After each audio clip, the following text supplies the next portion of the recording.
Good evening, Ashley. How are you? Good evening, sir. I'm good, thanks. Good job. All right. Waiting on the others to Sorry come for in the here. last class. I mixed up the time. When I logged in, it was me, myself, and I. Oh, okay, because you thought the class was 7 o'clock. Yeah. Oh, never mind. You will get the recording. I will send you the recording. I'll send the recording in class today. All right, let me go look for the recording and post it now. All right. Okay. Sir, what I said the YouTube page was again? What was the name? I will tell you in a few. All right.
Okay, guys, is there a class that you guys are all coming from now, or this is your first and only class for the day?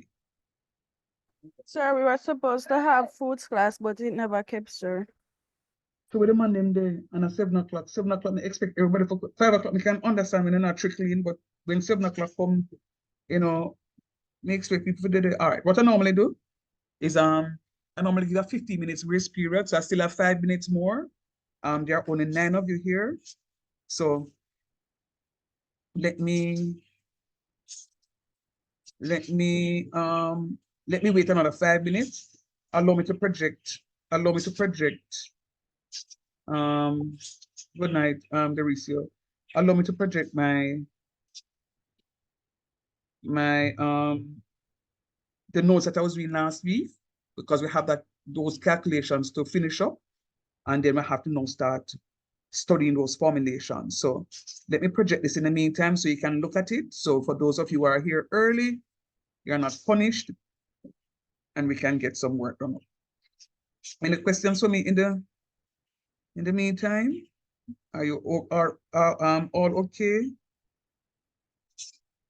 Sir, I missed class last week Thursday because on my timetable you said I have you on a Friday.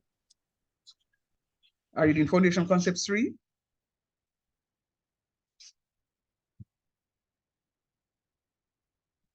Who was that just speaking? Repeat, please. Are you doing Foundation Concepts 3? Nikhila. Nikhila, are you doing No, You're sir. not Only okay, right? applied.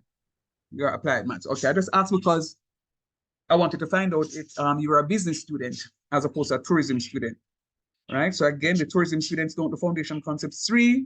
They do 1, 2, and applied math. Yeah, never mind. I am sorting out the recording as we speak, so I will upload those, that one rather, so you can catch up on it asynchronously. I'm gonna be sharing the document. Let me know if you're seeing my screen. Yes, sir. All right, good. So last class we went through, I'm not beginning to teach just yet. I'm giving you guys a little more minutes. The last time we went through, and I think we had calculated up to the number of portions to 117. Anybody remember that one? Yes, sir. Sir, I So think we did that as well, the edible cost per pound. right, as a 1.73. Who is it, Shanice? Yes, sir. Yeah, man, that's true. So we have these 3 to do. So I want you guys now to see if you can figure out how it is that we're calculating the edible cost per portion, because in a question such as this is, for example, you're going to Burger King to buy a burger, but Burger King bought 100 pounds of cabbage. Their edible weight, or the edible product came up to be 22 pounds, but the total weight purchased, the as purchased weight was 24 pounds. So the trim loss was 2 pounds. Can you agree with that? Yes, sir. Do you believe that Burger King is going to just stand the loss of those 2 pounds? No, sir. No. So what it is that they're going to be doing is to do a recalculation in order to recoup the amount of money that they would have lost in those 2 pounds. So one of them is going to be the edible cost per portion. So that's what they're calculating there, the edible cost per portion. Because them not lose. Nobody goes into a business to operate at a loss. Nobody. So they are going to recalculate. Best believe they are going to recalculate it. So remember the conversation we're having? That those 2 pounds of lettuce leaf, they could take it out and give to the pig farmers. And the pig farmer, them come collect it and them say, yeah, them cool. And then the purchasing manager recognize now, say, every week this man come collect the something. I'm say, Brethren, now what you do with them something here? I'm saying, you know what? You know, so I feed my pig them. And the man saying, I can collect a change for myself. He said, no, man, we're going to start sell them, you know. So it means that they're actually getting more money on top of the money that they would have spent, because they're recouping those 2 pounds of lettuce, the trim loss, by recalculating and adding the price to the food. But they're also selling the waste, so they're making more money. Can you see that? Or does it make sense? No, it don't make no sense. That's what you're saying? Sir, I Yes, didn't hear that sir. question, sir. Now I'm saying to you, when Burger King has a trim loss of 2 pounds per 24 pounds of lettuce, do you think that Burger King is going to stand the loss of those 2 pounds of trim? No, sir. Okay. So I'm saying to you that they won't stand the loss. What they're going to do is to recalculate. They're recalculating so that they can calculate now their edible cost per portion. Because, mute for me, please. Mute for me. Because they want to recoup, because nobody goes into a business to operate at a loss. So Burger King don't make the burger yet. And already they are operating at a loss because they had a trim of 2 pounds. So them don't even make the burger to sell it and them will lose money. So them say, no, we can't lose money. So we have to go recalculate now these edible 22 pounds of that product. So that them have to go recalculate it so that the price that they're pricing the product for will incorporate the 2 pounds of lost trim. And all of them do the same thing. And on top of that, them are going to sell the trim, the waste, because they recognize that people have use for it. One final example before I give you a little break to look at the question. I went to a workshop at the college, and a small business owner was extracting oils from, this is a real life story. He told us staff members that his business was to extract oil, sorry, from fever grass. Same set up him nice little business in not too far from here. And he would boil it and will take off the different extractions from different fractions from the fractionating columns. There's some big word with them used in the extraction process. I was following what it is that he was saying though. But him said that when him finish extract all of the oils from the fever grass, and not the more left in the fever grass suck out dry.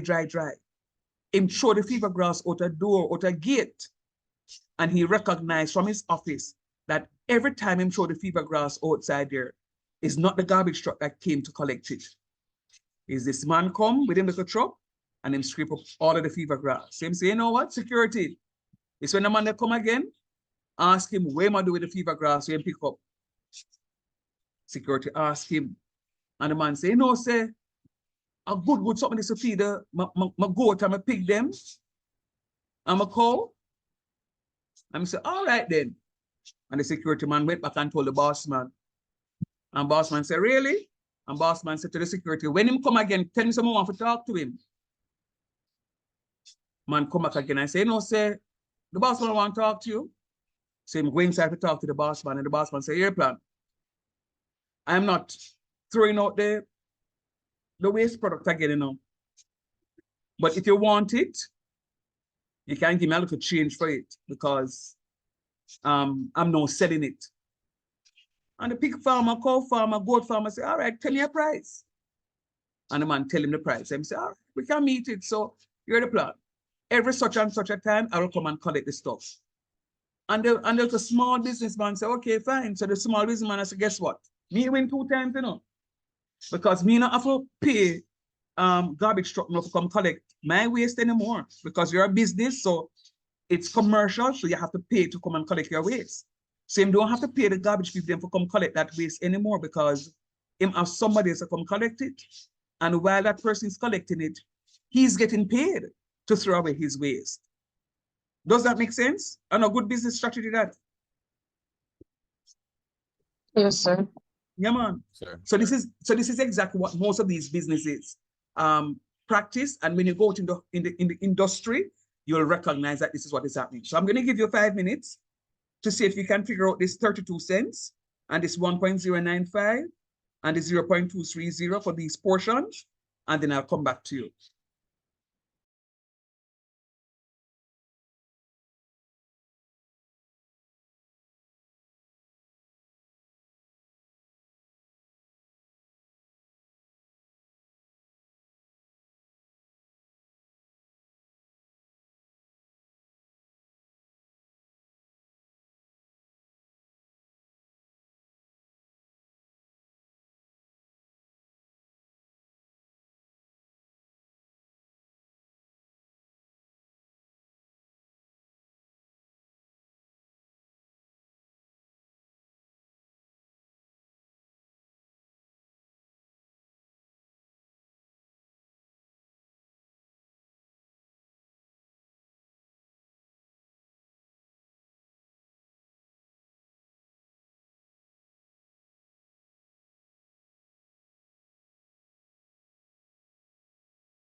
All right, tell me now, how we say, guys?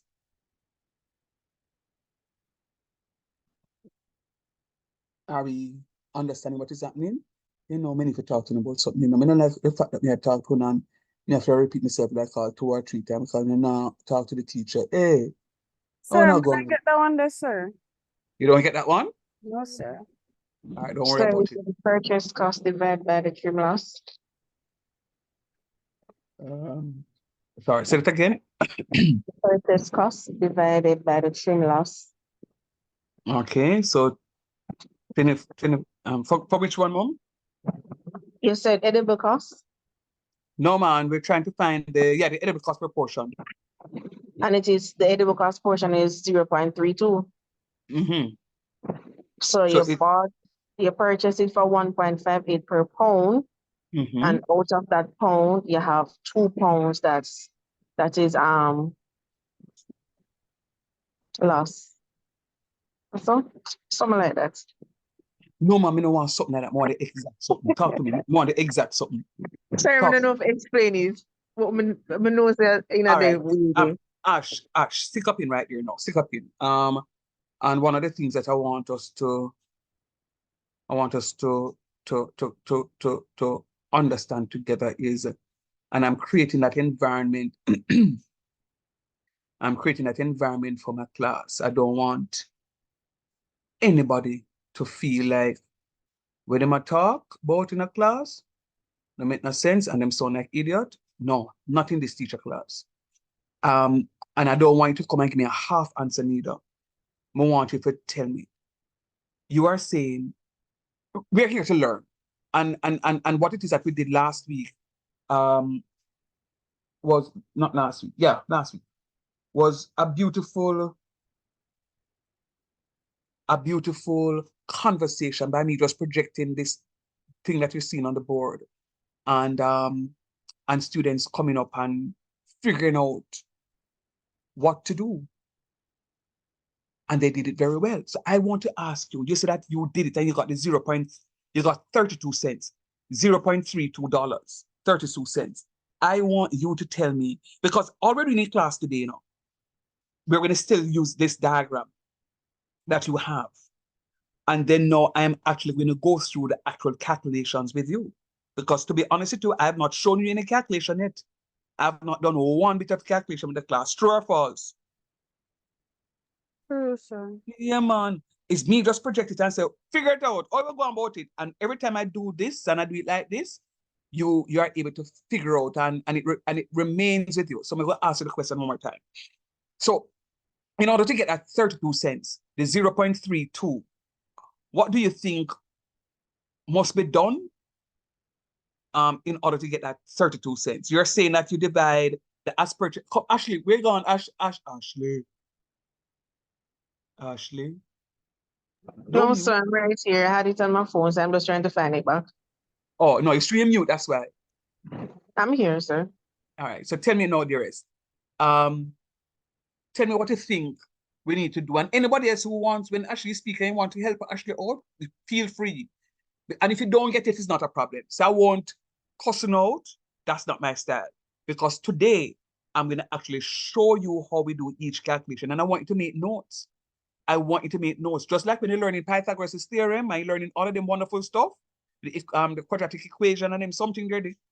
Yeah, these are calculations that I want you to put to long-term memory. So come now, dearest Ash.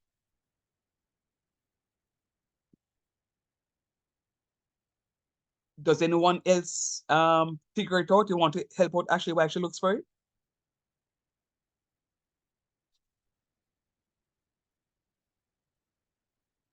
Anybody try and get this the Yes, $0.32? sir. So I was saying that it was the purchase cost multiplied by the trim loss, which is 2 pounds.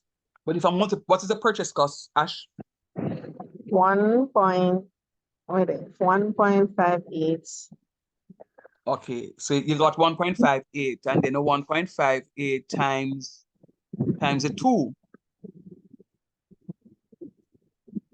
All right, so all of you do that and tell me 1.58 times 2 Oh, and see if you that's get 3 points. 3.16. so you see, Ash, I love the fact that you've tried. But you see, if you multiply the 1.58 by the trim loss, we're not going to get the 0.32. Anybody else? Very good try, Ashley. Proud of you. Anybody else have an idea? Sir, okay. So it says edible cost proportion, sir. So I would say it has something to do with the 3 ounces, sir. And after Yes. that, sir, I'm stuck, sir. Okay, all right.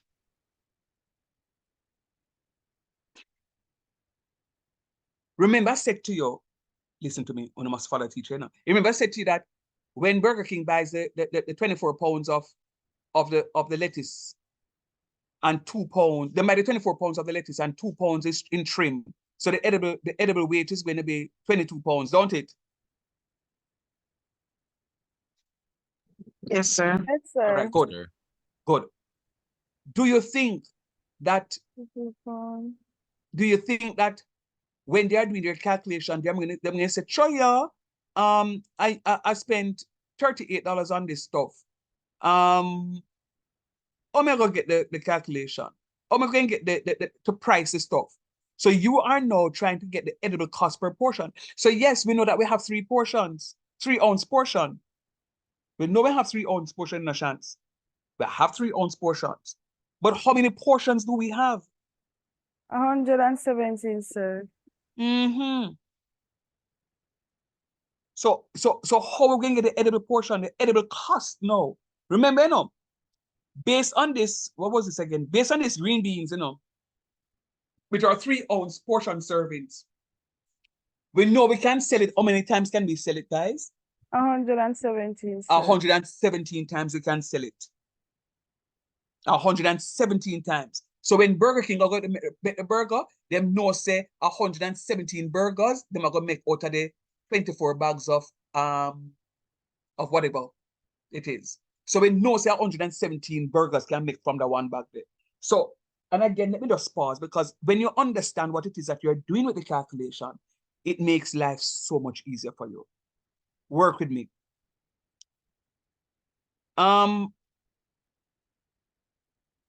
So Burger King say, here's the plan. It reached 10 o'clock.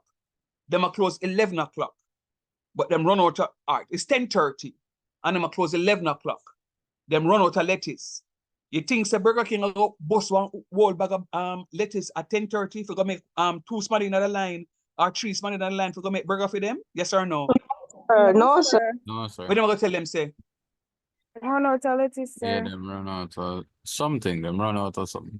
Them not have no burger. Them not tell them, say them run out, we don't have any burgers. All we have is this. And if that is the case and it can't do, them are going to just lock off. You know, as I speak to you about this, I want to show you how real it is. I remember I was studying once, and I studied and something now click. And I said, Jesus, John, I need some brain food. And Burger King just up the road from me. And I say, you know what? This was like about 11 o'clock at night when a Burger King closed midnight. Well, the drive-through. He said, no, I'm going to buy one small fries. So I'm going to go through the drive-through. Good night, sir. So good night. How may I help you? May I have a small bag of fries, please? She said, okay, no problem. Pay for order the small bag of fries, pay for it. Then I go to the window to pick up. The lady said to me, all right, sir, chances are you are the last customer we have for the night. We have extra fries. Can we give you the extra fries? Wait, I tell them. Sir, you need to tell me which Burger King that, No, me can't do that, Sean. It's crazy. And I got 1 bag of fries. You know, oh, me glad. Me say, my glad bag, bust it. Me say, I drive, go home back in the midnight, they see, man. And I eat fries with freight. When I go, I eat fries and I studied. So this the point I'm making is, they had nothing more on the menu. They had nothing more on the menu because they are not going to open a whole bag of fries to go fry, and then no, they might forget dump it because the food can't put up by law. It's not supposed to put up for the following day, and the workers can't carry it home either. And I'm telling you this because you are going to go into the food industry. You know, you're going to go into the food industry, some of you, or you may go into the hotel industry. And guess what? If you go into the food industry business, and the man them give you a burger for your lunch or a piece of chicken for lunch. Say you're working at, name a one, Juicy Bee, no, Juicy, Island Grill. You're working at Island Grill and you're entitled to a meal, a small lunch for your lunch.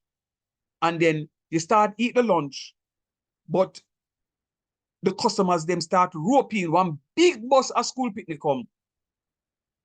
And your supervisor said to you, say, yo, Shanice, come. We want some extra hands. Come drop some fries and come drop them. And you say, but me I eat. Come no man, Shanice, you can't eat that little later, man. And you say, all right. And you go inside there, and you start work with them and work with them. And by the time you look, are you time to leave to go home? But you never eat off your lunch. May I ask you a question? You think you can carry the food out of the door and carry it No, home? sir. Why? Sir, I don't know why not, sir. Them just tell me some Against the policy, I guess, sir. It is against policy and they will fire you. They will fire you. They will fire you. One of my past students from tourism was working in one of these food chains. They said the story that I just created and told you is a real life situation. She was a supervisor, bright tourism student from Excelsior, bright girl, doing very well. And things just get rough and the soup they have to go inside for go do the work and so forth and so on and put on the food and didn't even remember. Big Null, mute for me, please. Thank you, love.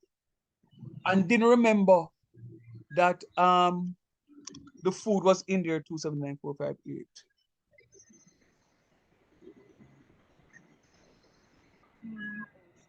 Didn't remember that the food was inside the stuff. They sent her home. And she was called up to head office and she explained herself and said, yeah, we understand. We won't ever dare write a recommendation if you were to find another job to say that you stole from the company. That will not be on your file. But the policy is you can't leave with any food. So what we give you inside here, you have to consume it inside here. And them send her home right there and then. Fire her. And she wasn't stealing.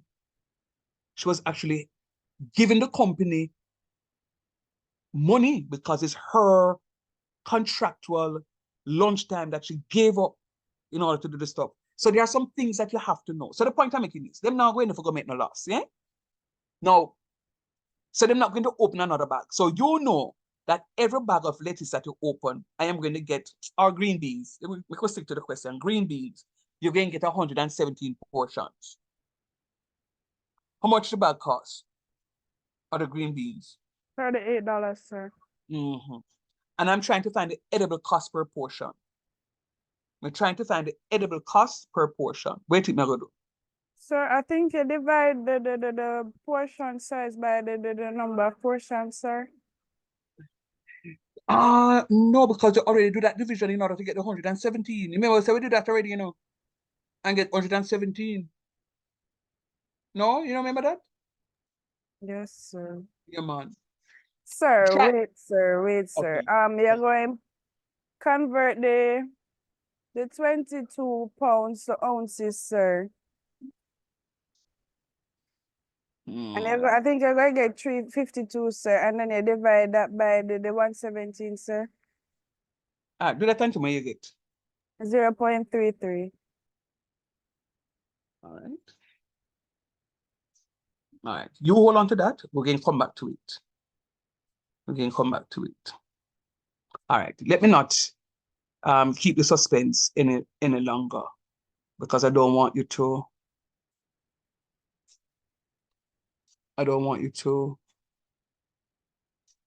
get frustrated on me.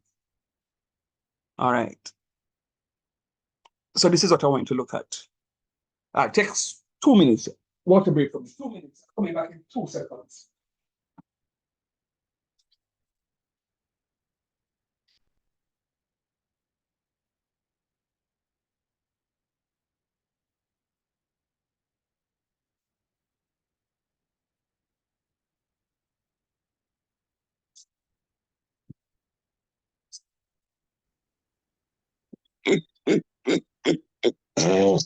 Father.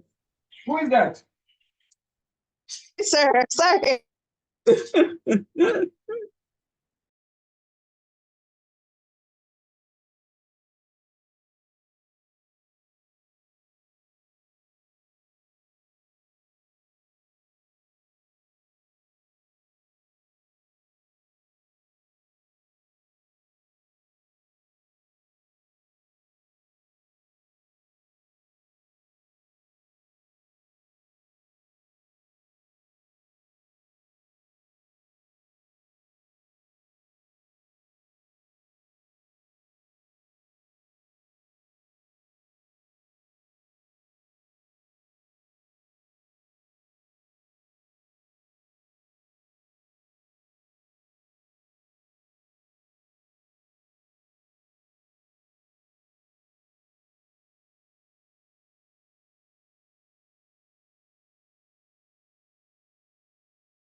All right. Mm-hmm.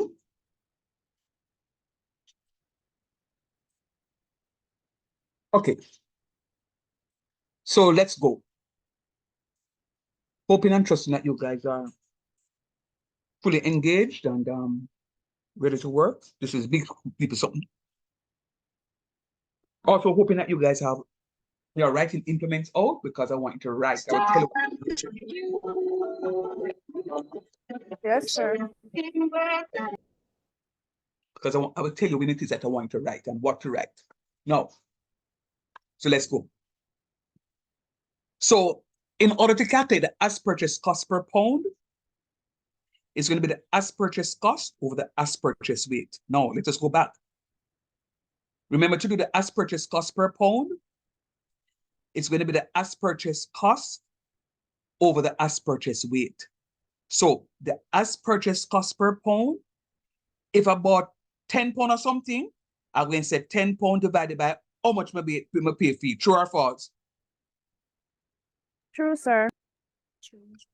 The first something here, I want you to write. I want you to write this. This formula, as purchased cost per pound is equal to the as purchased cost over the as purchased weight. These are things that you must put to long-term memory. When you finish writing, let me know.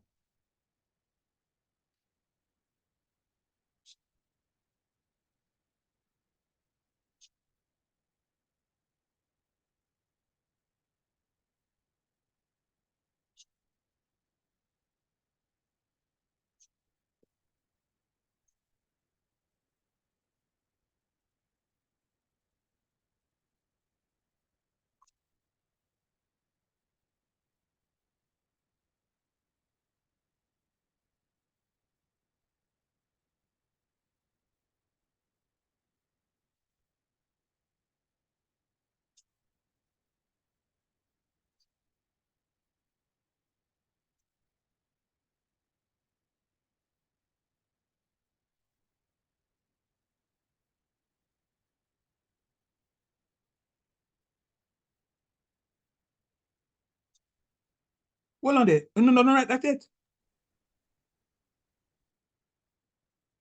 That's all I want you to write now. As purchased Oh, cost per pound. sir. if you Yes, got sir. everything, sir. No, man. As purchased cost per pound is equal to the as purchased cost over the as purchased weight. So what I want you to do is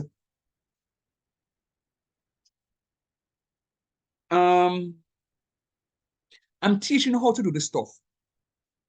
But I don't know if you recognize I'm teaching in a way where I just don't come to the class and say, to calculate as purchased cost is going to be as purchased cost over as purchased weight. You know what to start off with? An example. And I'm showing you how this example will carry through in doing the calculations. And I'm emphasizing calculations, right? So it's important that you you follow to what is happening. So my as purchased cost per pound is going to be my as purchased weight over my as purchased weight, my as purchased cost over my as purchased weight. So I want to know my as purchased cost per pound.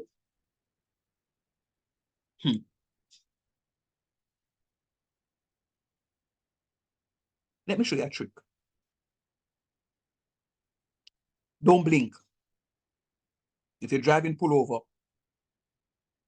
This says as purchased cost per pound. Talk truth.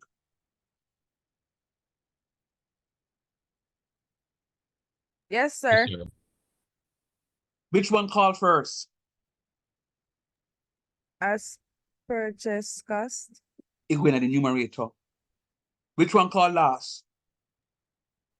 Per pound, sir.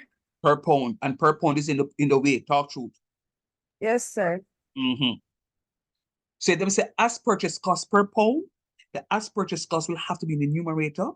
Per pound, it means over pounds. And of course, you know, your weight of the stuff is in pounds. See here, as purchased weight in pounds. So you're buying who didn't know? So orange. Okay, sorry, let me not ask you. Scrap that. Question. Oranges are sold by the dozen or by the pound? The dozen, sir. Yeah, it doesn't, sir. Okay. Anybody else? Or everybody agrees that is at a dozen? Yes, Yes. sir.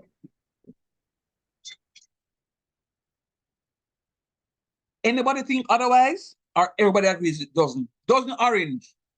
Yes, sir. Dozen. This is sell by the sir, sell by Some as places well. sell it by pound. And by the bag, sir. You know, saying, and this is how we learn. And I keep telling you guys that when you come to class, I want you to fully engage me. Because in that engagement, you'll be surprised to know what it is that I learned from you. And what it does, it helps me when I'm teaching another class.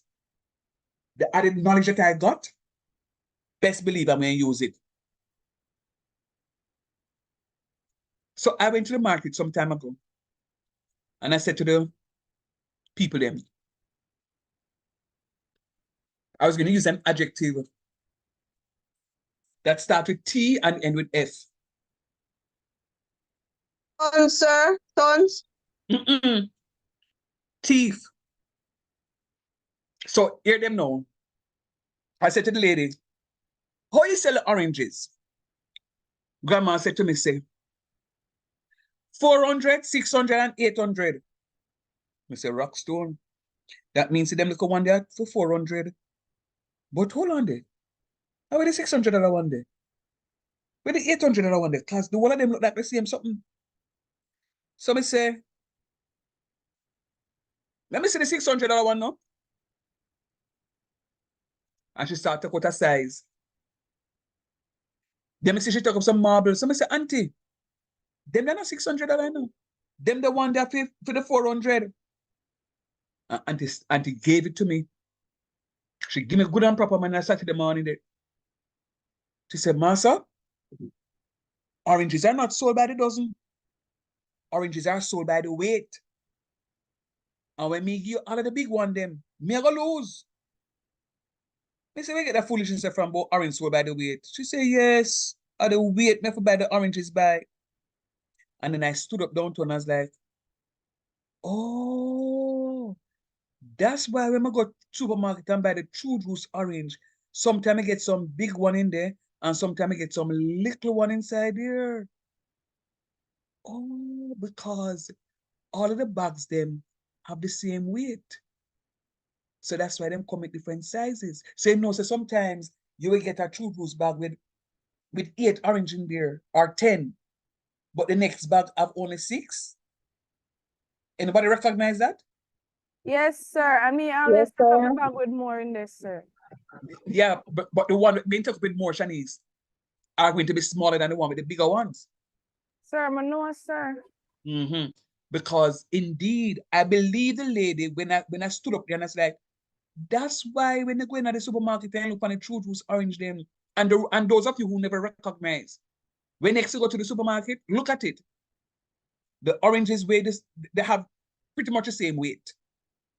So what is going to happen is some bags of oranges, you may get 10, 11, or 12 inside there. But when the oranges are much bigger, you may get only 6 in there because it is sold by the weight and not by the dozen.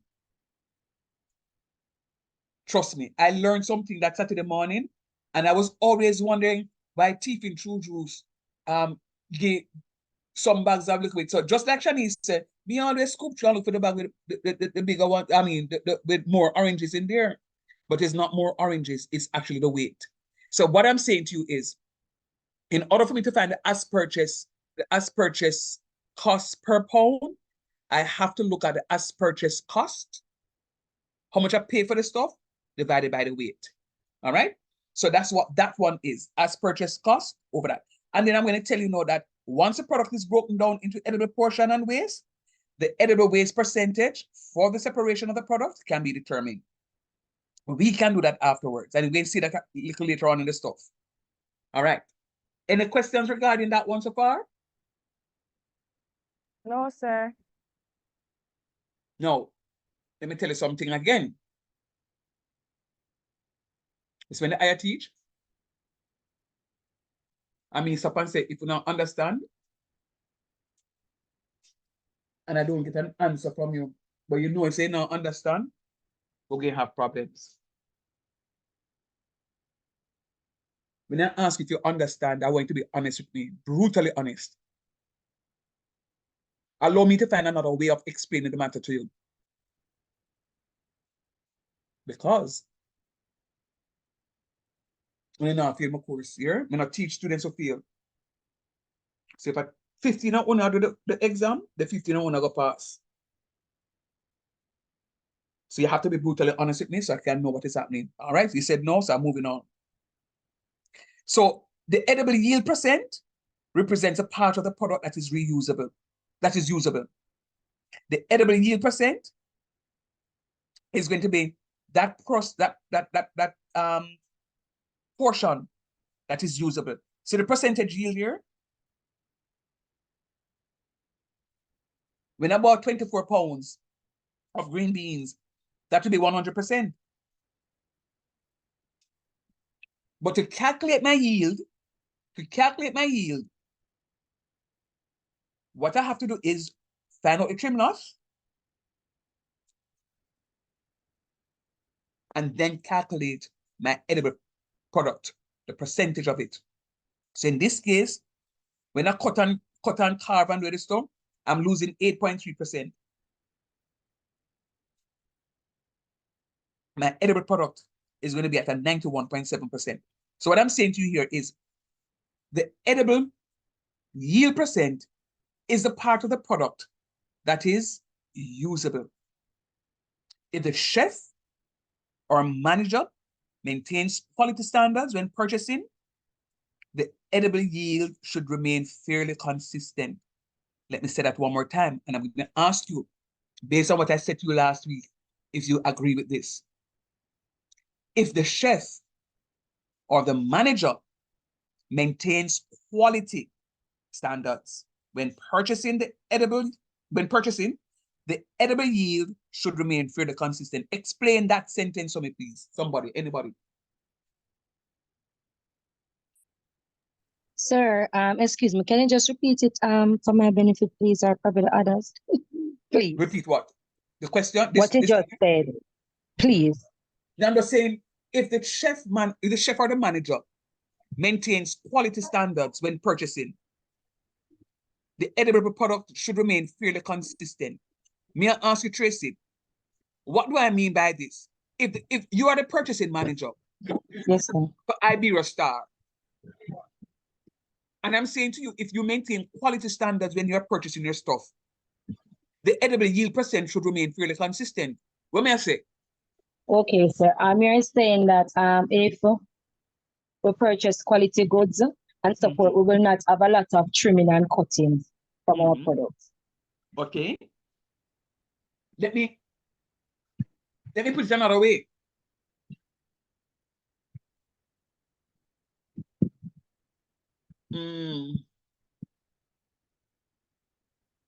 Jonathan is a green beans farmer.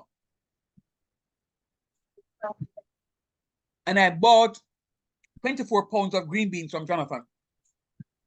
And I did this first set of calculation. And I get my percentage yield to be 91.7%. The following week, I go back and buy from Jonathan. And I do my calculation and I get 91.5%.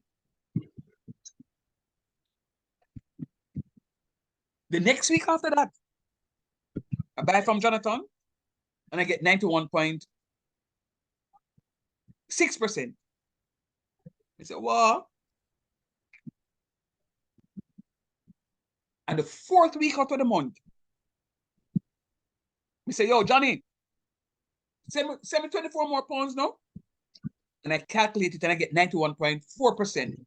Am I consistent with the percentage yield from Jonathan? It's not consistent, sir. It's No, sir, it fluctuates. It fluctuates. Sir, I would It's still good quality, but it fluctuates. yeah, I'd contest that, sir. Because it's you do go in another number, like you know that you'd say, like if Yes, sir, you're still in the 85 or whatever, you're still 91%, in the sir. 91 percentile, sir. So I'm gonna say that consistent. But me agree with you, Johnny. So remember, the weight not going to come out exactly the same every time, because they have some, but remember, Some you beans what Johnny fatter said? than some, sir. Right, you what Johnny said? Johnny said, but sir, you're still in the 91% percentile. 1 week we may get 91.6, 91.7, 91.3, 91.5, but guess what? We're still up there. Okay. My percentage yield is going to still be 8-point-something%. You see the point I'm making? Yes, sir. Good. So this is what the question is saying here. And I'm explaining, guys, because I want you to understand. So if my examples are not given, and forgive me if I'm giving too many examples, I'm giving them because I want you to understand this, okay? It says, if the chef or manager maintains quality standard when purchasing, the edible yield should remain fairly consistent. Now, let me ask you a question now. For the first month I buy from Johnny, and I'm getting these variations. I agree that there are variations, but my variations are pretty close. The following month, do you think that I can buy from Johnny without even doing my calculations? No, sir, you run the risk of I run falling. the risk? Yeah, I would say that if you run the risk of falling on the consistent purchasing that you have been doing. Yeah, but guess what? So here the statement now. If the chef or manager maintains quality standards when purchasing, then the edible yield should remain fairly consistent. So if I go buy from Johnny, say, Johnny, yo, once it is that I can get consistent products from you, you have my seal. Johnny go know say me work at hotel and Johnny go want a little hotel money. And Johnny knows say the money, I go, sure. You, Johnny, will ensure that your product is going to be of a certain standard because it is going to bring in big stuff for you. So I'm saying to you, the following month, because you have been consistent for the other weeks, just looking at the product, I can say, yeah, the product look good. Because when you buy stuff on market, don't you look on the product and say, yeah, man, the product good, man. It look nice, man. You can't know if the coconut good because you never break the coconut. You understand? But you look at it and say, yeah, man, the eye no leak out and them something like that. So it's good. So if my farmer, my supplier is pretty consistent, and this is why when you go to these pig farmers, you can't get them pig farmer anything, So the pig farmers, they may eat mango, they may eat banana, they may eat grass, they only eat vegetable. They're not eating any fat foods, because when you eat the vegetable, it means that you're lean, you're manufacturing, or you're producing lean cuts. So your trim and your waste would be very minimal. So it means that the amount of fat that is on the animal will disappear by the time you cook it. Anybody see the correlation or what it is that I'm talking about? Yes, sir. So when you're purchasing, you have to be consistent. Have to be consistent with your suppliers. If you change your supplier, chances are you have to go do the recalculation again. I agree with you, Johnny, that in order to be on the safe side, you need to do your measurements. But let me just put one thing in the mix, Johnny. When you're in the kitchen with Miss Sanderson and Miss Gillens, don't you have to have a measuring units out there? The cup and the beaker and them, not the beaker, the measuring cup and them something there, and teaspoon and tablespoon, true or false? True. But when you turn that executive chef, you can know say one pinch is a teaspoon or that, because you can estimate what that is. And guess what? Your meal will come out fairly consistent. Fairly consistent. So I'm saying to you that the edible yield percent is important in both the costing and the purchasing processes. Your edible percentage is going to be important in both the costing and the purchasing processes. So the formula now to calculate the edible percentage is going to be, and remember I said percentage, so you have to go multiply by 100%. You see that? Yes, sir. So that again, please, sir. Now I'm saying to you, it says yield percent. So once you say percent there, so you have to go multiply something by 100%. Don't it? Yes, sir. All right, good. So now, watch me.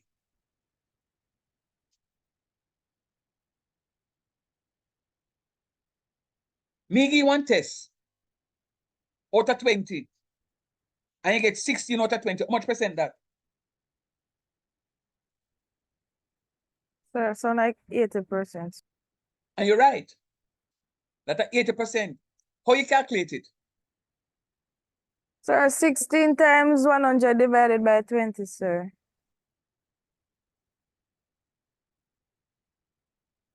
Where you put the 16? Over the 100. Over the 20, sir. Over the 20, sorry, sir. Why put it over 20? Because that is what it That's is the amount you out got, of, sir. sir. Out That's of, the yeah, highest you got out of mark 20. out of it, sir. I like that word that starts with H. You say highest. Yes, sir. Another name for highest is a maximum, don't?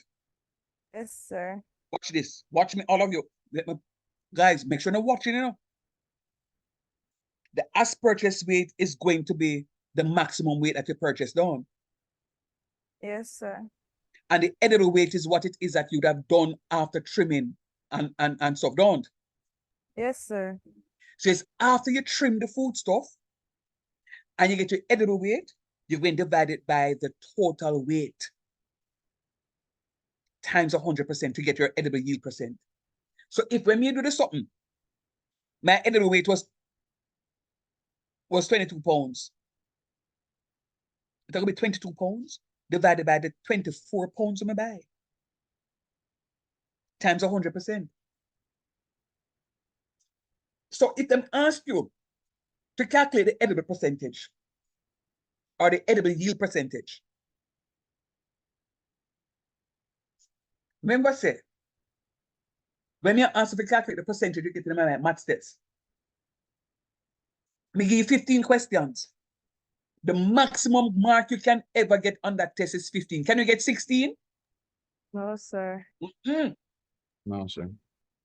So that the 15 there, better in the denominator. Watch this. It is what I purchased. And then know how many of the questions that I get right is going to be in the numerator because I'm looking at that ratio. How much I get versus the total amount that I have. Does this make sense to you guys now? Yes, sir. Right. Let me pause right here.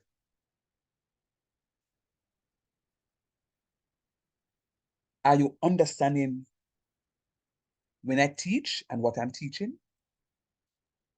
So far, sir. Yes, sir. Yes, sir. Only two in the class? Yes, sir. Understood.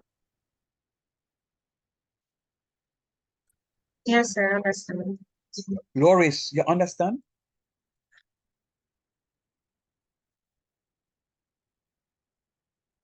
Sir, I have a quick question, sir. Shoot. Sir, multiple choice come on the exam, sir. Hmm. Okay, sir. Good, sir. Good. You get 20 multiple choice questions. You get 4 essay type questions. Each valuing 30 marks, and you select any 2 questions to answer. Okay, sir. Loris, can you unmute for me, please?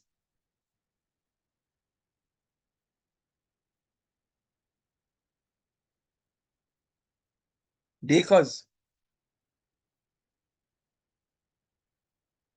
Rockstone, Dakers, come to the class. That's one of the things that I do with students. I don't want anybody to come to my class and sit down like in a statue. I'm asking the questions. Johnny answering. I hear Naomi. I hear Shanice. And about 2 other Ashley answer. The rest of you are not answering, and I want to make sure that you guys are answering. Sir, No. answer Phillips. Okay, Daricia. Now, you see when, let me see if Miss Dakers can come back now and let me hear what she's saying.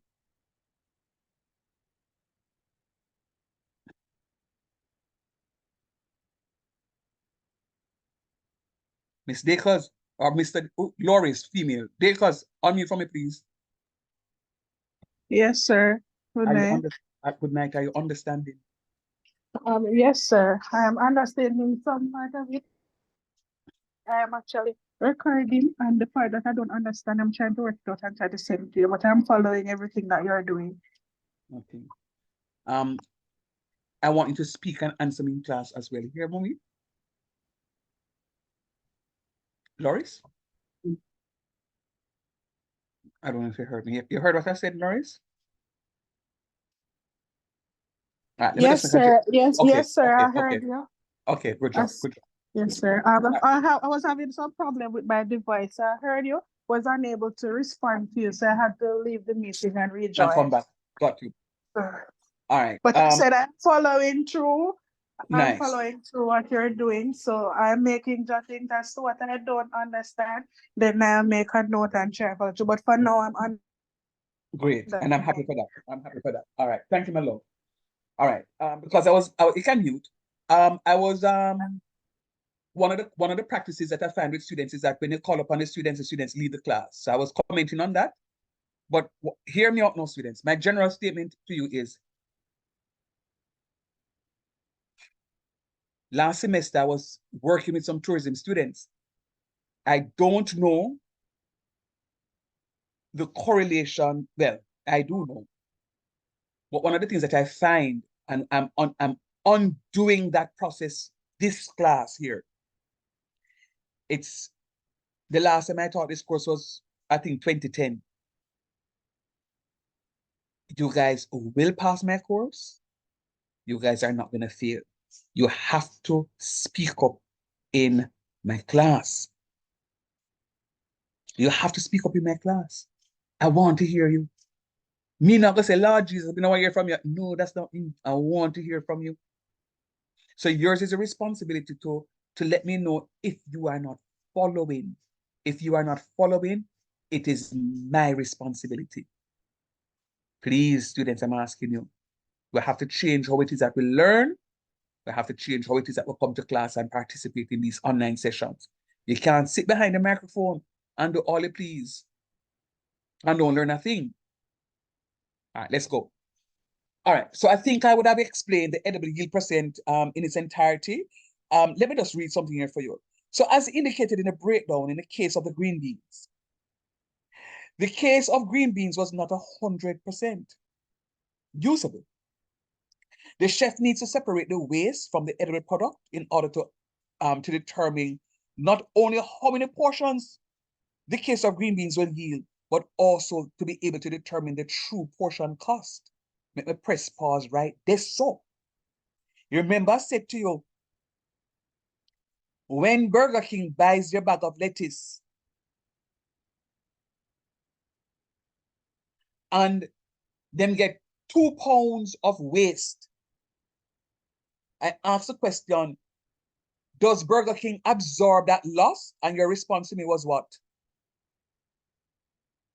No, sir. No, them not absorb the loss. Because right this and then, Burger King is, and sorry for calling Burger King so much them. Shanice, I got say me craving, but never mind. That's all right, Shanice. Because your classmates say you're craving too. So me and you craving. Right?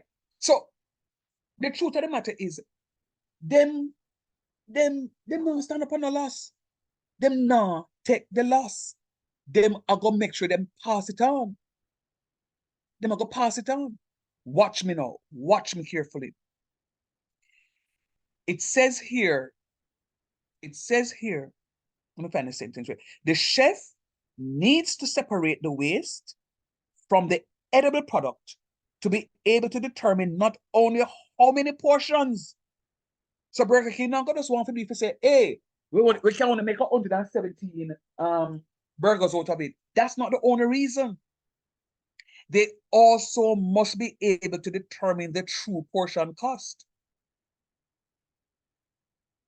So the chef must be certain that all waste and the edible yield percent have been taken into consideration in order to ensure adequate product and profit. See it right there, so? And I miss it, so. Excuse me, sir. Yes, All please. right. With what you just explained, as you were using Burger King as an example, as of somebody with experience working in the hotel industry, all right, with the chef and the cost, right? The chef would have to be competent enough to do the whole portion control. And in all of this, what you're saying, no, it's kind of hard to determine, not really hard, because not everybody know to do the full calculation. Say they're doing burger, they make it by like 6 ounces, 8 ounces. So then they would have to weigh every ingredients to have everything on a level scale to get this portion calculated properly. Oh, you're asking me? No, I am saying. Okay, you're telling me that this is what is done. Yes, sir. But Loris, all I would also say to you is,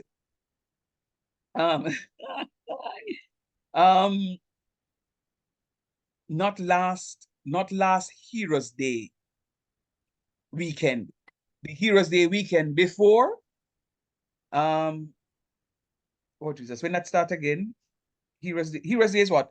Like the October October between October 16 16, is the 18, somewhere there. 16th. So right. So you know when people go off, it will be like the Friday evening, the Saturday, the Sunday, and then get the Monday to don't. yes, sir. All right, good. So Loris, you say you have hotel experience, and this is what I love when I teach. We want to learn from on too. So come talk to me, Loris. So so not last Heroes weekend, but the Heroes weekend before, my family and I went down to a particular hotel. So we arranged it in such a way. I remember clearly, I was at Excelsior Community College in a meeting, and I said to my principal, "Sir, I have an appointment. I have to leave." And he said, "Okay."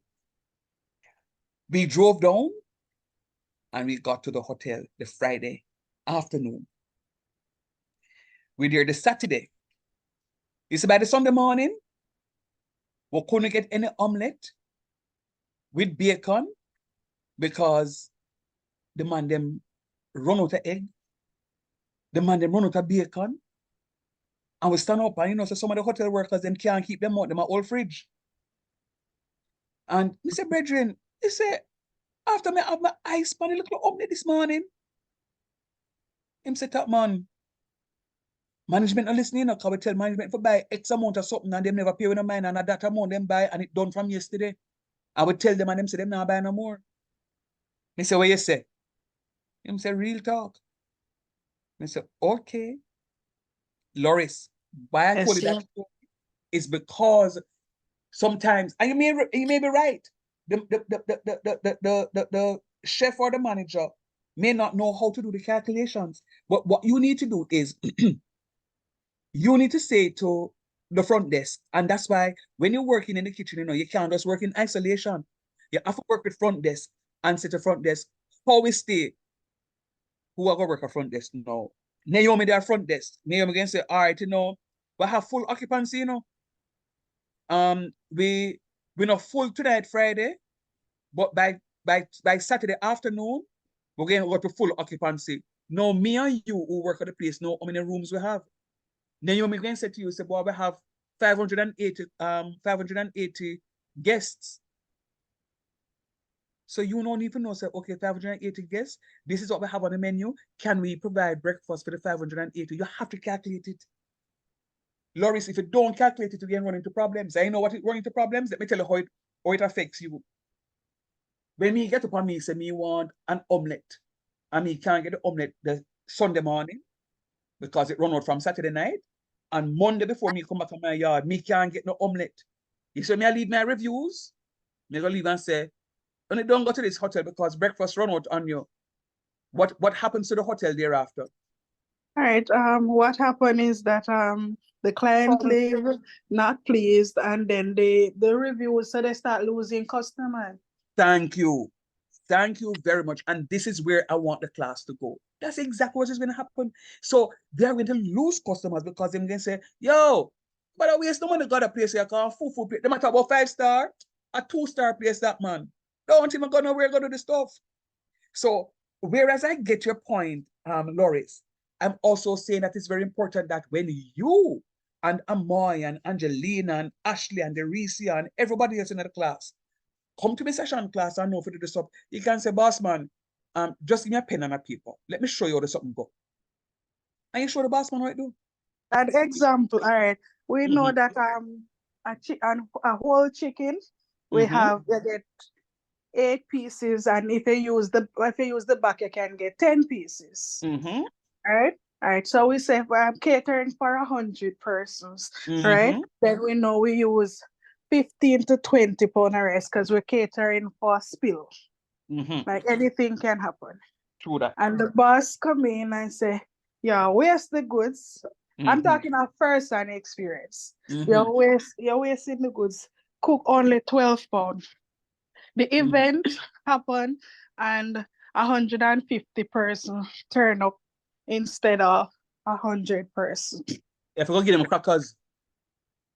Right, and then they turn around now, the supervisor and the other staffs start getting blamed as if the manager now take the embarrassment, the supervisor and the other staff now getting the blame that them never do the right portion when is the manager actually done that. So when you were explaining that Burger King and the lettuce and all of that, sometimes when you go to the market and like you're buying in bulk, some persons don't actually go and pick up the goods. You order and the pair drop off the goods. A lot of lettuce come with worm and all of that, they're battered and all of that. The company not gonna take all of that loss.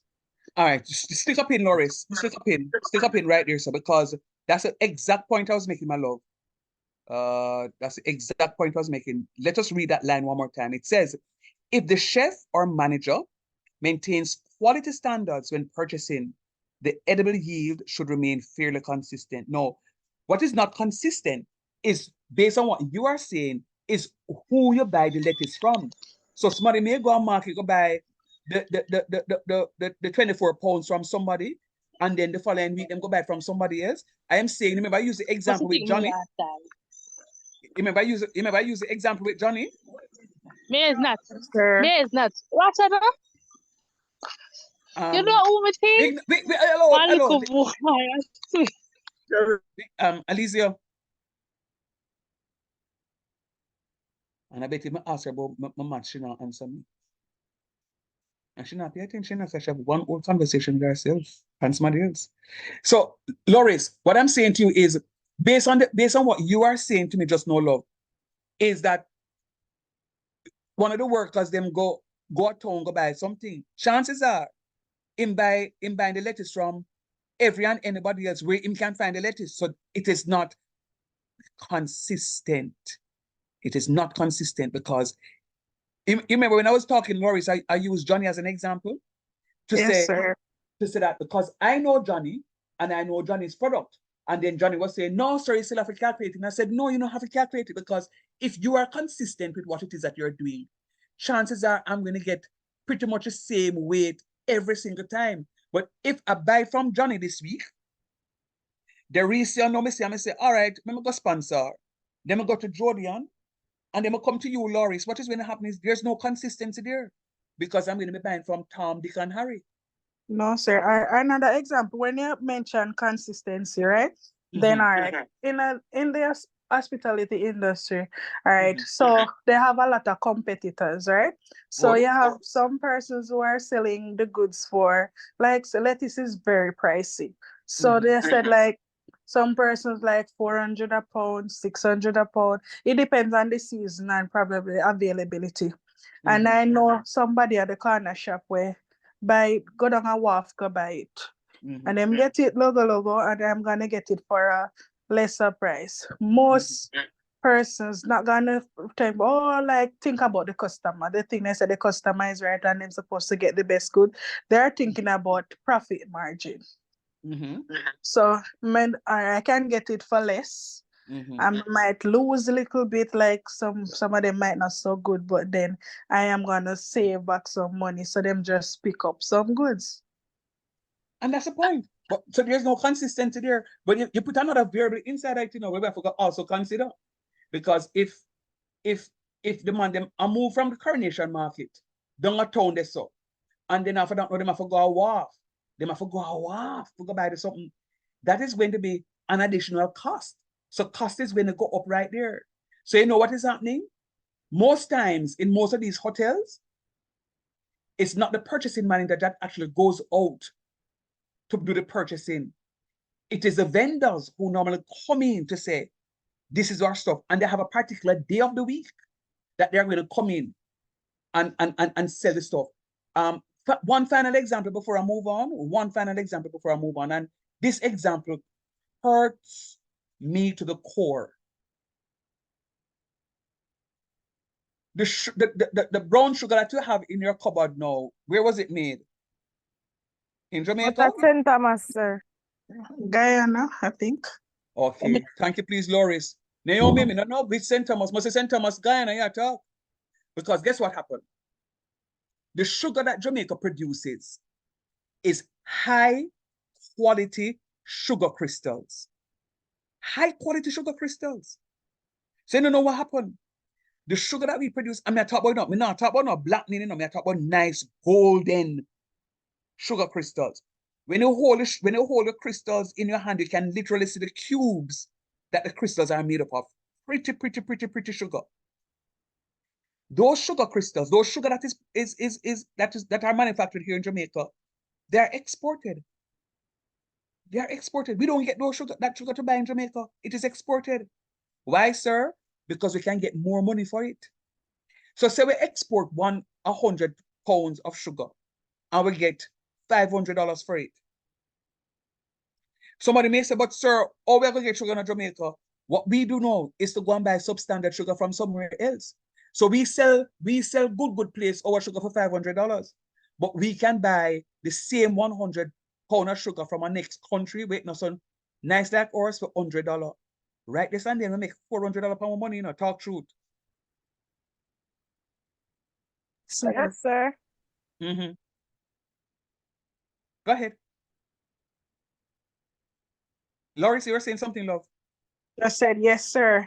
Yeah, man. That's exactly what happens.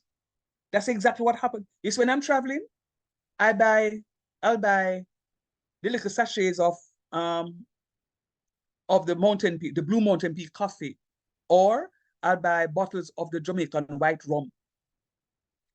Because sometimes them people, they love it. Because when I buy it for good money out here in Jamaica, sometimes they pay like $2,000 or $2,500 or $2,300 for the little sachet of the Jamaican coffee. But 2,300, I say 2,500 divided by 156. That work out to be about $16 US. But when you go to the supermarket in the States, you may get that same something for $29.99. Almost 100% more for it. So when I give them a pack and I go and visit friends, I say, oh, I brought a bottle of coffee for you. Them want to kiss the ground that I'm walking on because it's whole heap of money they have to pay for it up there. Right? So the key word here, Loris, is consistent. So if I'm consistent with who I purchase stuff from, it means that my yield will always be the same. So if I buy pork from the corner man down there, so feed pork may be very fatty, and it means that my yield percent is going to be less. But if I'm consistently buying from Johnny, and Johnny knows Johnny only feed him hog and goat and everything else, on grass and lettuce and collard and pak chow, it means that him wanna go very lean. Johnny is who I'm going to be purchasing from. You said something, Loris, that I'm agreeing with in calculating the yield percent. That Johnny may no longer remember Mr. Shan. So Mr. Shan one small hotel. But because Johnny now get wind, say, the big hotel run at the road is so now want him stuff too. Me can say, hey Johnny, carry 50 pounds, come give me now. Why, say me not have 50 pounds. Me say, but me normally get every 2 weeks. I don't have no. Say, and Johnny find all the excuse, but guess what? I the man down on the road now who want more stuff. Johnny go sell him my stuff, and then me start get bad treatment. So this is how it happens. So what happened is, once it is that there's a market and Johnny runs out, Johnny will call Nikhila and say, Nikhila, hear the plan. Me know say you're something all right. Johnny may not want to give Nikhila contact to the hotel because Johnny want to keep him client. So what Johnny may do is say, yo, send me 50 pounds of your meat. But me want go. Me say, yeah man, you're a real G man. So what Johnny will do is buy 50 pounds of meat from Nikhila and then sell it to the hotel like a female, like a him grow it. And I say, yeah man, good, this is a nice piece of something because Johnny got the best of the best. So this is what happens in and around the whole business. But question though, do you understand how to calculate the yield percent now? Yes, sir. Do you understand why them do the yield percent business? Yes, sir. All right. So remember, the yield percent is not only to find out how many portions, but is to find the true portion cost, right? The chef must be certain that all the waste and the edible yield percent have been taken into consideration in order to ensure adequate product and profit. Nobody goes into a business to make a loss. It says after the product has been broken down and the edible yield has been determined, the number of edible portions can be calculated. All right. The case of the green beans delivered 22 pounds. See it yourself? We bought 24 pounds. The as purchase weight, there is 24 pounds. But when we did the trimming, we lost 2 pounds of the 24 pounds. So therefore, our edible product is going to be 22 pounds. All agreed? Yes, sir. Sir. All right, Sir, good another job. point with the 2%, all right, that's the waste, right? The trimming.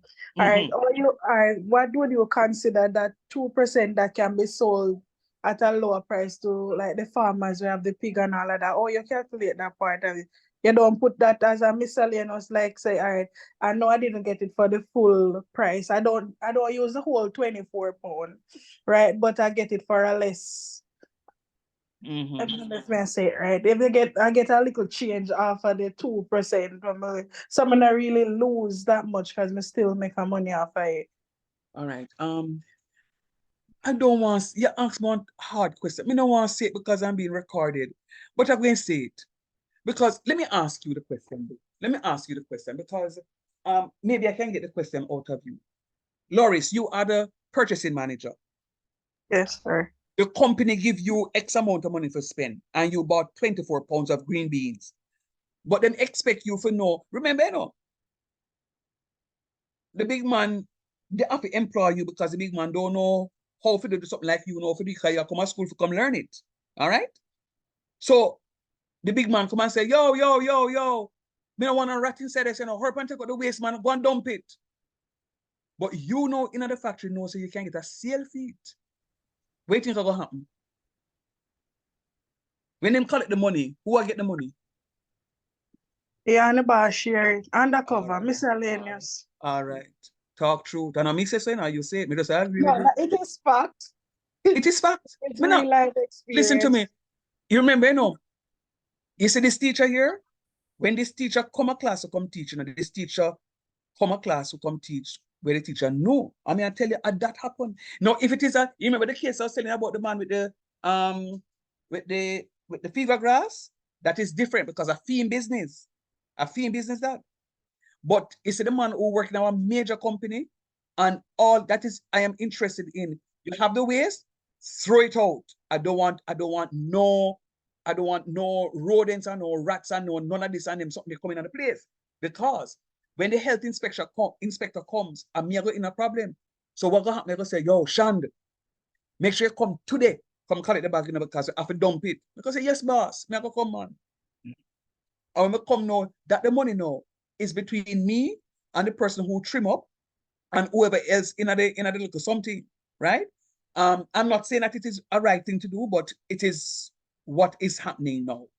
People see them can make a little change, they're gonna make the change, right? Sometimes what happens is it happens in companies and they use that the little funds as a little revolving something them can use and go buy things and put on the little money so them can show them Christmas party and so forth and so on. So they find creative ways of using it. All right, hear me now. After the product has been broken down and the edible yield has been determined, the number of edible portions can be determined. The case of the green beans, it delivered 22 pounds of the edible product. If the chef wants to serve the standard portion of 3 ounces, how many portions will be available? What we're going to be doing is we know that 22 pounds were done. So I'm showing you how to do the calculation now. So 22 pounds were purchased. So I have to convert it now into ounces. I will know 16 ounces make a pound. So if I multiply 22 by 16, I will get the total number of ounces. And I don't remember. Was it Johnson who did this calculation for me? I don't remember. But yes, when we did the calculation, we had to multiply this 22 by the 16 to get the 352 ounces. So we know the total number of ounces. And what I'm saying to you, if my serving size is 3 ounces, this 352 has to be divided by 3. Sir, how you know that? Because they're in the same unit. I couldn't divide 22 by 3 because one is pound and one is ounces. So I have to make the conversion from ounces by multiplying by 16 to get 352. And then now, because I want 3 serving size, I want 3 ounce serving size, I'm going to divide it by 3. Then I get 117.333. But Laurie said, you know, worry about the 0.333 because that's a spillage.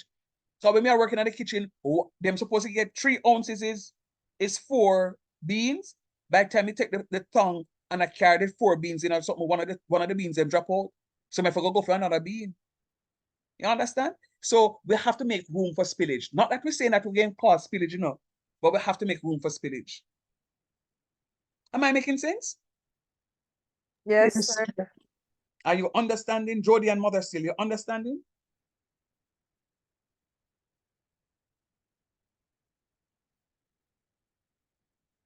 Jody? Jody, no, they didn't know. Jesus have mercy. Jody gone. Mother still. Jody, no, that's gone. Jody, log out a while ago. All right. Shani, you following? Yes, sir. Jody. Jody? Jody? Yes, sir. Yes, sir. Yeah, you understanding? Sir, I'm watching. Me never ask you that. Me ask if you understand. Sir, I understand everything so far, but me I look for the calculation part if I understand, sir. From the start, the 1 and 2, sir, I'm not really understand. But that's why you unmute Jody and ask me the question, man. Unmute and Sir, talk to me. sir, I get kick off, me just dime back. Me know, say come off. When you listen to the record, me say she gone, and then me say she come back. Sir, me All right, never come did on. go away and come back. But after now, I'm gonna come for you. All right, Sir, let's go. in a hills, me there, you can't find me. Is that I'm gonna send Jonathan, man. Jonathan can't find you. All right, let's go. So if I'm trying to calculate the number of portions, and I say to you that the serving size is going to be 3 ounces. All right, let me answer the question a different way.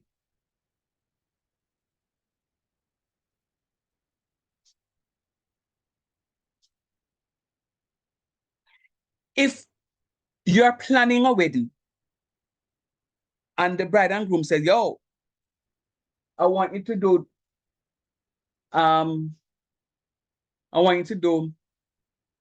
a welcome fruit punch, but each guest is to get 10 fluid ounces. I said, no problem.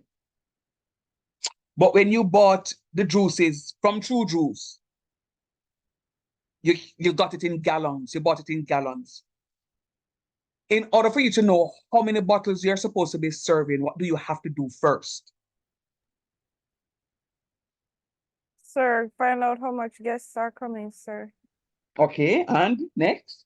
Sir, and then if the bottles are in gallons, sir, you have to convert it to fluid ounces, sir. All right, good job. You now say not more because you're right. So, my gallon, are you seeing the screen? Yes, sir. We bought the bottles in gallons. What's the name again now? Lord help me. I will get the name soon and very soon. Jody, this is it, Jody. So I am buying my bottles in gallons, my juices in gallons. But the bride and groom said they want them to get 10 ounces. So I must know that 1 gallon is 128 fluid ounces. So 1 gallon can serve how many guests? Sir, 12. Very good. So Jody, you lie, so you talk about you don't know the math. So you lie, so Jody. Sir, Me sir, me never know. Sir, me a what, sir? You're too lie. But very good though, Jody. Very good enough. So guess what no, Jodes? So 1 gallon can serve 12 guests. You're gonna have 8 fluid ounces. You're gonna have 0.8 fluid ounces out, you know, right? But that means you're gonna have little dregs at the bottom of the bottle. But that's fine, because while you're pouring, you may have a little spillage. Sir? Yes, Lord.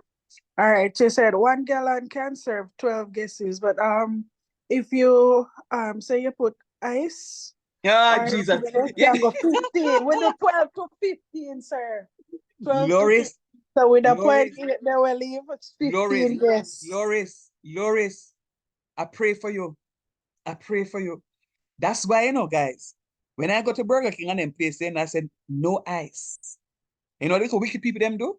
Them say, okay, no ice. And them don't fill up my cup.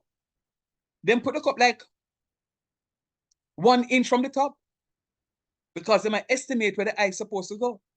But where them people them do, you know, I saw something on TikTok where somebody says they will no longer buy a large Starbucks. Because what the people them do at Starbucks is put enough ice into something and then fill it up. So what she did, she bought the cup with the ice and then use her small cup and pour it into the large cup with the ice. And the small cup fill up the large cup because it has a lot of ice in there. So what Loris is saying, guys, is she come like some of the people them who work in a Burger King. Then put 1 heap of ice on something and give 1 little tubs of juice. Loris, me and you have to have a conversation. But yeah, the point is So you taken. know what I noticed? I Yeah. went to Burger King recently Mhm, and I wanted extra fries mhm, and I told her that she could, you know, let's go large with the fries. But mhm. when I bought a medium and a large, it seemed to me it didn't look like a large fries. It basically in the same container and the same amount. Some of them tied to the something and feed them food, you know. So they just stand up sometime and look on them and say, see all you, next time you come here, you can't share my food, you know. But yeah, it does happen though. And what Laurie says a while ago is true. What they do sometimes is put it with lots of ice. And you know, so at least you're getting less than the 10 ounces. So you may get 8 ounces. So she's correct. So that instead of getting only 12 ounces, she's right. You may be not 12 ounces. Instead of getting 1 gallon serving for 12 guests, you may put it up to 15. She's correct because this is what they do. They put lots of ice in the stuff in order to fill it up, right? Wine is different because I know you don't put ice on wine. So that is different. Loris, let me hear or you can answer to that one. No, Loris. Come, talk to teacher.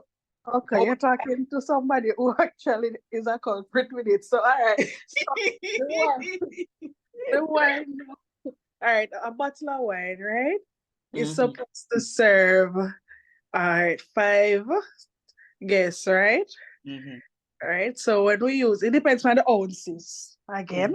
So normally, all right, with the white wine, I get more experience. I get more serving out of the white wine than the red wine because it chill. So what I do is chill the glass and I bring it. I have a pour up for size. So it depends on if I'm using a wine glass or a champagne float. So then instead of me getting 5 glasses, I get 7 out of it. So I can cover an entire table. So me get 2 extra one because me chill the glass and the first folio. All right. Guys, Loris need to send her a picture. Any hotel that Loris there or any restaurant she can't serve me. Because we are in a problems. But yes, mommy. Sorry to interrupt. I am a waitress by profession and I get 7 glasses of wine as well from a bottle. You and Loris are brother and sister. Sir, so why are only 2 megan, sir? Jill, please. Because I no, want hold on. greedy friend. No, I'm not greedy. She's greedy, Tracy. A drunkard. Jesus, way. Sir, them for go on better, sir. Oh God. Sir, I went to the AC hotel, I think it was last week, sir. Sir, and the man want a glass of wine. Sir, glass?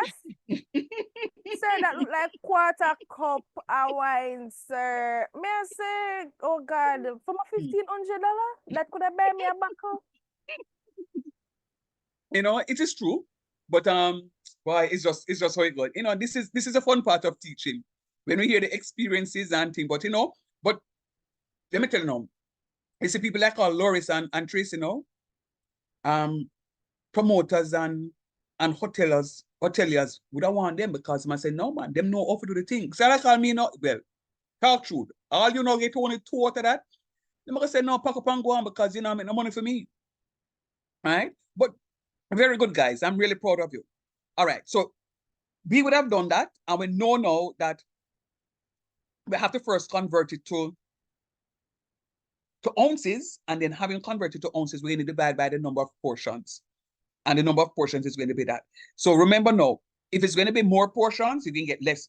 If the number of portions is going to be in ounces, it's going to be more, you're going to get less serving portions. That makes sense, don't? Yes, sir. Yes, sir. Mm-hmm. So now, it is important that the chef or the manager calculate the edible cost per pound.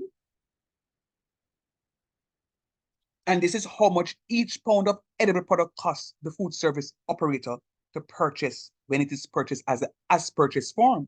For example, if the chef or the manager determines that the process of cleaning and trimming a case of fresh green beans is too labor intensive, he or she may consider purchasing green beans in a frozen, prepared form where no cleaning and trimming is needed. What are they saying right here? Go ahead. Right. You see that what you're explaining with the beans? Mm-hmm. All right. How they do this part? No. All right. We Mm-hmm. don't buy the ones that we have to like throw away the skin, like say like gungo or the string beans or so. They buy the can or the frozen, where they get more out of it. Less, because then the charge. And if they're gonna calculate this, like the customer actually pays for everything that is done. So then Absolutely. we calculate up to the water that is used. No, but you see,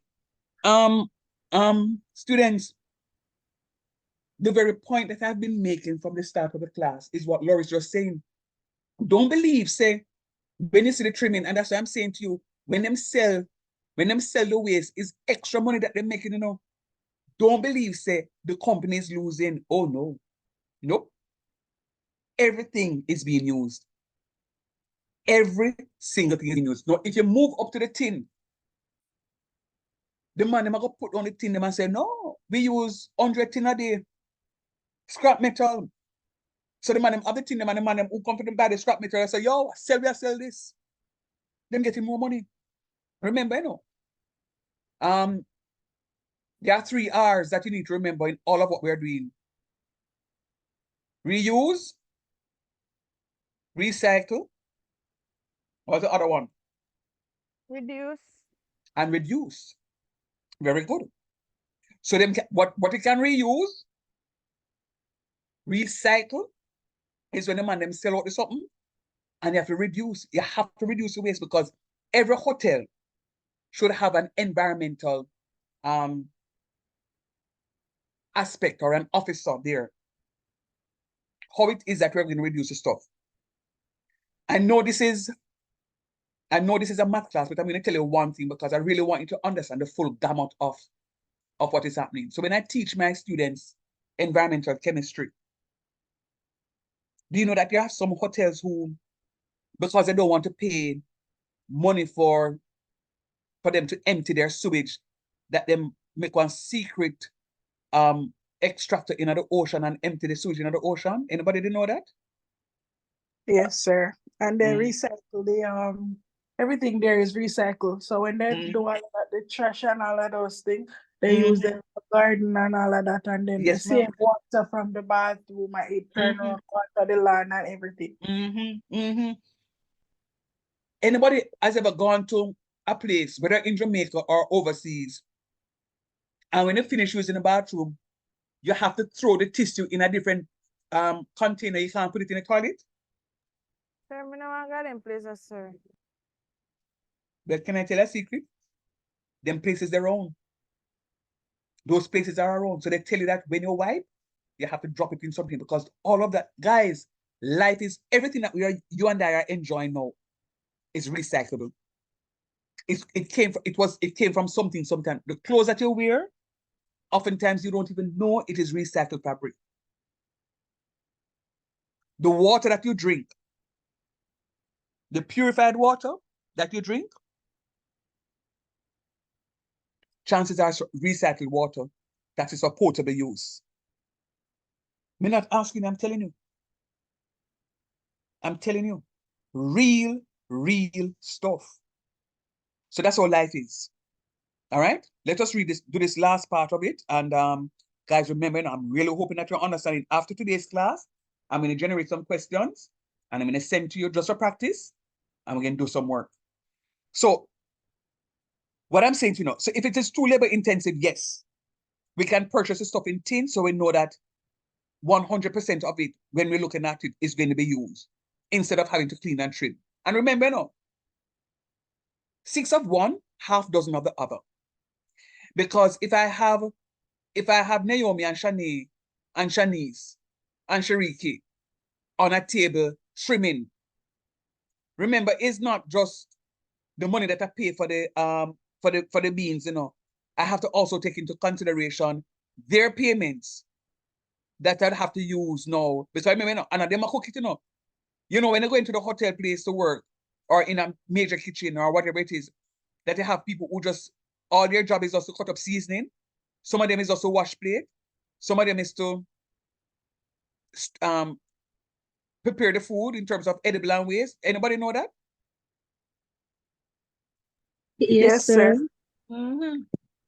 So some of your classmates would have gone on the internship program. And I'm not belittling anything that they're doing because it's money them coming back with. Their responsibility is to peg garlics. Every day them go work on garlic, them a pay. For them responsibility is to peel onions or peel potatoes or to wash the dishes. So if the amount of money that I have to use to pay them people there just to trim and clean, it may be best for me to just go and buy the tin something, because the extra money that I'll pay would be maybe for 2 workers instead of 4. So I'm still saving for 2 workers. Does that make sense, what I said a while ago? Yes, sir. Mm-hmm. All right, good. So when we're looking at the as purchase cost of the $38 for the case of the green beans and the as purchase weight of 24 pounds, we can determine the as purchase cost per pound, which is going to be $1.58. And that's all we do here. Is the as purchase cost divided by the as purchase weight. I didn't do that calculation. The as purchase cost divided by the as purchase weight in order to get the 1.58 pounds. I'm going to stop here. And I'm going to say something to you. Quite a number of you have the experience of the hotel industry. I'm going to say this to you. I want you to get your props by learning the mathematics, because if you understand what I'm teaching you here in the mathematics, you can move into the hotel industry or go back to work and wow your supervisors. You know what I'm going to do? I'm promising you this. I'm promising you this. I'm going to tell you something in 2 minutes, but I'm promising you this. I'm going to ask one of my past students from tourism who now resides in the States. I'm going to invite him to come to one of the classes, and I'm going to ask him to address you guys. This young man taught him in tourism many years ago. Many years ago. And remember, I tell you, say, it's from 2010 I taught this course. So I would have taught him before 2010. Long story short, he is living in the States, and he was working in the hotel.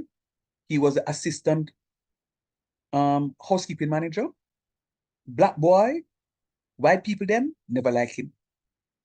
He says one day, sir, there was no, the system went down, and the weekly paid personnel couldn't get them paid. And the manager don't know what to do, and nobody know what to do, and the weekly workers get restless because they want their money for go them yard. And the youth said to me, say, yo, sir, they tell him, say, give me a piece of paper. And I sit down, sir, I remember everything they teach me in the class. And I sat down and I calculated the people, them salary. And I said to them, pay them this, pay this person this amount, pay this person that amount, and support. And him says, sir, the manager run go to the big boss and say, how I overpay the people them and support and so on. And the boss said, okay. When the system come up, put in something, I'm going to say how much money them get overpaid by. And the youth said, sir, when the information went into the system, every single bit of calculation that I did came right back to the T. The amount of apologies, him get big up in a staff meeting. I know the youth said to them, I am leaving, sir. And the big boss said, leave, go where him say, no what? My next hotel down on the place, tell me, say, boy, they going to pay me X amount of money. CEO said, tell him, say, now come nowhere. I will pay you that amount of money. What's the point I'm making? You don't know where you're gonna go in this life. I'm gonna call him. I am on WhatsApp with him. I'm gonna call him and I'm gonna ask him if he can come and address this class. So you guys can be motivated to learn. Students, you don't know where you can go. The sky is on the limit. Learn this something. You don't need to fail the course in the summer. If a 15 wanna do the course, I want the whole 15 wanna pass. What's the point I'm making? Is when you leave my class tonight, you're going to do some revision between tonight and Wednesday. So come Thursday, you're ready for go on. Am I making any sense? Yes, sir. Yes, sir. Sir, All right. Yeah. Big up on yourself. All the best. Later. okay, have a Bye, wonderful sir. night. You too, my love. All right, sir.